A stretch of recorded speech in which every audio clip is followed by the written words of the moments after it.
Nakakatuwa at nakabili ko ng 3 pirasong pumpano sa palengke. Akalain mong 100 piso lang. Oo, 100 piso lang ang sukli ng aking 500. Para sa recipe natin ngayon, meron lang akong pagbibigyan ng isang request ng nag-message. Ito ay estudyante at ang sabi niya, magluto naman daw ako ng isda na may pinya. Napaisip tuloy akong bigla kung pagbibigyan ko ba o hindi. Pero mabait nga tayo, pagbibigyan na natin. Kaya ito na nga yung ating isdang pumpano, nilalagyan na natin ng asin para magkaroon naman siya ng lasa bago natin lutuin. Karaniwan sa pumpano, ang ginagawa dito steam, yung kasi yung mga masasarap o kaya naman ay sinigang. Meron ako ditong 2 pirasong bell pepper, isang pula at isang green, na hindi rin biro ang presyo ng mga ganitong gulay sa ngayon. Sa maniwala ka nga at sa hindi, 53 pesos yung 2 pirasong bell pepper na yan. At hindi lang naman yan ang mahal na siling ngayon, lalo na nga yung siling maanghang. 700 ang 1 kilo, saan ka pa? Kaya yung may mga tanim na siling ngayon, kahit maberde-berde pa, pitasin nyo na at siguradong pera na. Meron din ako ditong kapirasong karot. So kalahating karot lang itong aking hinihiwa. Tapos na akong maghiwa ng aking mga gagamitin at dito nga ay ating pipirituhin yung ating pumpano.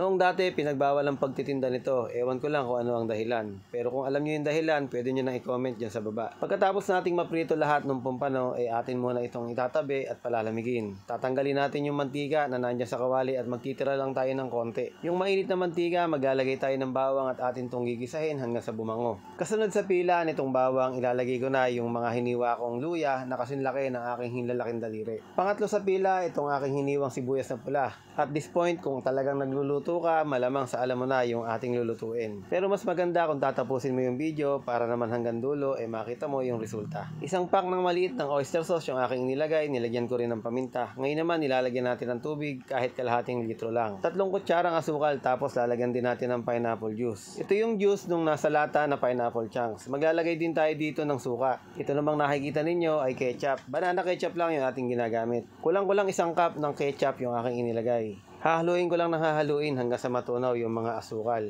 At ganun din naman yung ketchup para matunaw na. Naglagay din tayo ng konting mahika. Hintayin lang natin kumulo at ilalagay na natin yung mga karot na hiniwa ko. Ganun din naman yung bell pepper na green at saka yung pula. Yung kalahati ng sibuyas, ganyan yung ginawa kong hiwa. Medyo malalaki at nang maging style na disenyo na rin. Ito naman yung mga pineapple chunks o di kaya naman pineapple tidbits, pwede mo nang gamitin. Sabi nga natin kanina, isda na may pinya. So natupad naman yung ating lulutuin. May isda na may pinya pa. Ito namang aking ibinubuhos ay cornstarch at tubig. So pinaghalo lang natin, ito yung ating slurry, ito yung ating pampalapot. Ngayon naman ilalagay na natin yung mga pumpano. Naging sosyal tuloy yung paliguan ng mga pumpano. Yung dating kulay puti na tubig o kaya ay maasul-asul, ngayon ay talaga namang kulay orange at kulay pula. Sa ganitong pagkakataon ay talagang nakakagutom na yung ating niluto. Kaya naman dapat meron ka ng mainit na kanin at sabayan mo na ng pagsasandok. Ihain mo na. Kaya ito, salamat!